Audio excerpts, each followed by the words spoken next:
Halo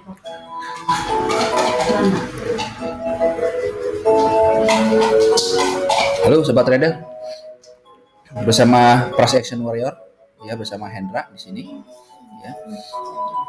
Malam ini kita akan coba bahas live market dari Euro USD. Seperti biasa, saya melakukan analisa multi time frame analysis, ya, atau banyak yang menyebutnya sebagai top down analysis.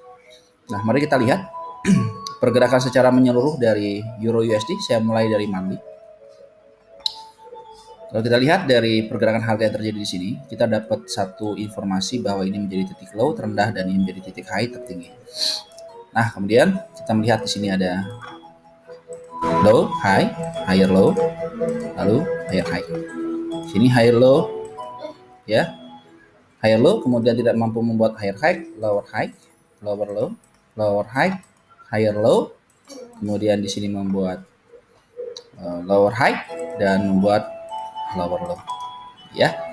Mari kita coba encoding dari satu perspektif yang berbeda. Tadi kita menggunakan market structure. Nah, sekarang kalau kita lihat dari sini ada titik puncak yang lebih rendah di sini, kita bisa tarik menjadi satu titik di mana kita melihat di sini ada pantulan-pantulan yang terjadi, ya, direspon oleh harga, ya, di area ini. Direspon area sini, titik yang di high, di juga direspon, dan ini direspon oleh harga. Dan kita melihat di sini menjadi satu titik kunci dari downtrend yang terjadi dari Euro USD.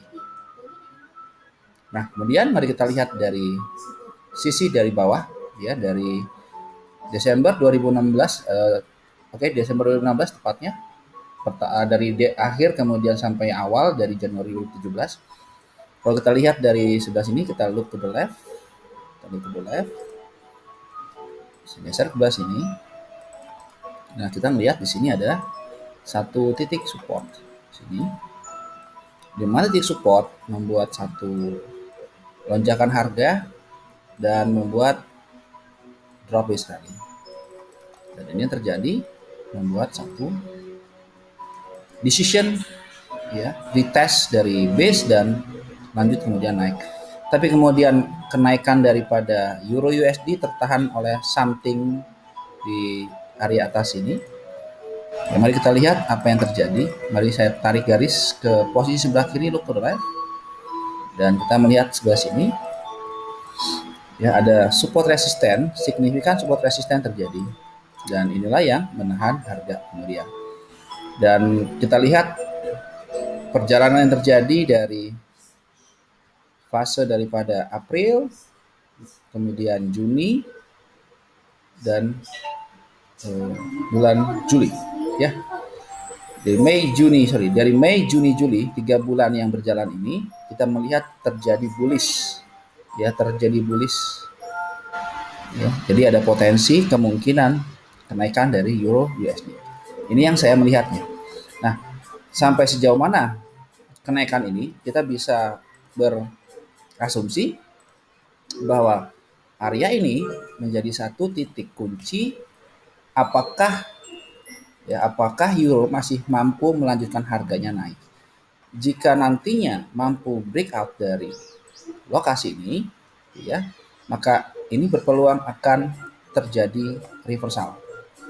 Terjadinya reversal atau terjadinya kenaikan daripada Euro USD, maka yang akan menjadi satu target nantinya secara jangka panjang adalah di area supply, ya. Tapi sebelum mencapai area supply, kita melihat sebelah sini ada left shoulder, maka ini akan menjadi satu titik di mana kemungkinan area ini akan menjadi target secara jangka panjang.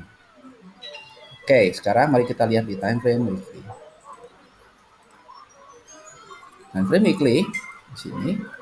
Nah, terjadi pergerakan yang lumayan alot dari seller, ya. Seller masuk ke dalam kawasan area demand, dimana kalau kita presisi lagi di sini, kita adjustment lagi, maka ini tercipta drop base rally, ya. Drop base rally terjadi, kemudian terjadi retest, ini tidak mampu jebol gitu ya dan tertahan sesuatu, kita lihat look to the left, dan yang terjadi adalah left shoulder yang sebelah sini tertahan dari resisten become support, dan yang pada akhirnya membuat satu titik kunci ya, dia membuat bahu sebelah kiri ya seperti ini ya, dan yang kita lihat sama-sama yang terjadi saat ini adalah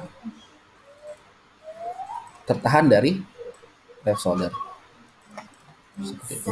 Oke, lalu dia membuat satu lonjakan naik gitu ya, tapi kemudian tertahan di area sini, di mana ini kemungkinan adalah menjadi area hidden supply ya, jadi hidden supply. Dan kita lihat terjadi rejection di sini, artinya kekuatan dari buyer sudah mulai terjadi melemah di posisi ini. Oke, mari kita lihat selanjutnya apa yang harus kita lakukan dengan kondisi saat ini. Kalau kita melihat dari momentum yang terjadi, maka kita melihat di sini ada resisten yang di break become support. Nah, ini menjadi satu titik di mana support ini menjadi tahanan buyer. Apa yang kita lihat dari kacamata dari time frame weekly, maka harga akan bergerak sideways. Nah, untuk lebih jelas pergerakan harganya di time frame lebih kecil, kita turun ke time frame daily. Sini kita lihat time frame daily-nya. Sebentar. Oke, ini dia. Nah, kalau kita lihat dari sini yang tadi adalah resistennya, apakah ini sudah direspon oleh market di kondisi di sini? Coba kita lihat di time frame lebih kecil, di time frame H4 barangkali. Nah, kalau kita lihat dari time frame H4 di sini, kita menemukan di sini adalah rally base rally. Ya, rally base rally, kemudian dia terjadi kenaikan dan ini membuat satu base kecil di sini, dan ini yang terjadi membuat harga kemudian tertahan. Ya. Ini biar lebih enak saya kasih warnanya yang sedikit berbeda, saya kasih warna merah. Oke. Nah, di sini ada dua base ya, base yang warna biru ini adalah satu base yang dekat dengan lokasi daripada resistennya, dan ternyata harga direspon di kawasan yang di sini. Tapi teman-teman bisa lihat yang terjadi kemudian tertahan lagi di bahu sebelah kanan ya, jadi dari satu lokasi yang sejajar dengan lokasi dari bahu sebelah kiri. Lalu harga naik ke atas, kenaikan yang terjadi di sini tertahan oleh area base yang di sini. Ini juga sama terjadi di area base, maka ini terjadi pergerakan yang lumayan alot dari sisi buyer juga dari posisi seller.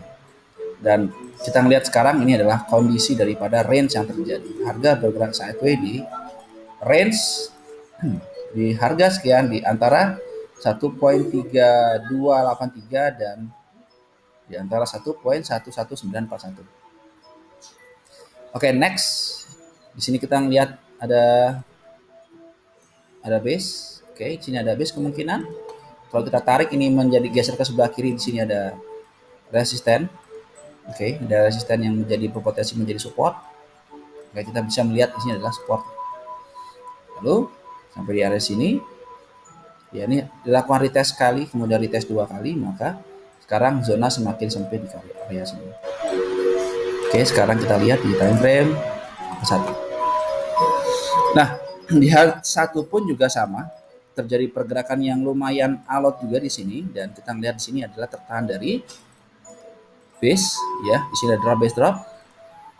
Kalau kita lihat dari sebelah sini, ini ada resisten yang di break.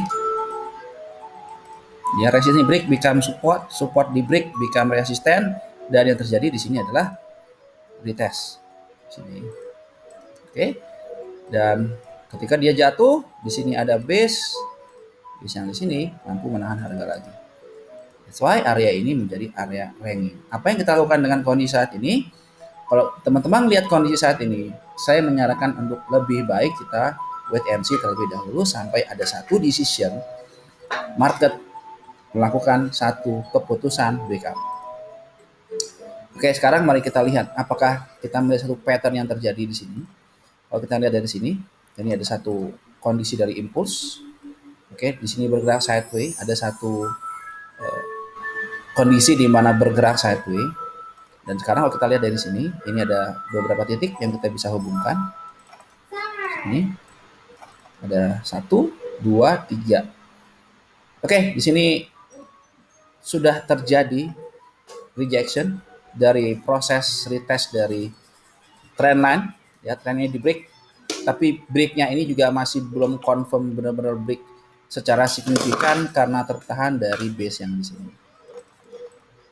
Ya, jadi kalau teman-teman mau cari peluang buy, saya lebih menganjurkan untuk menunggu sampai benar-benar terjadi break dan dia bergerak sideways, dan ini kita berharap harga akan kembali lanjut naik.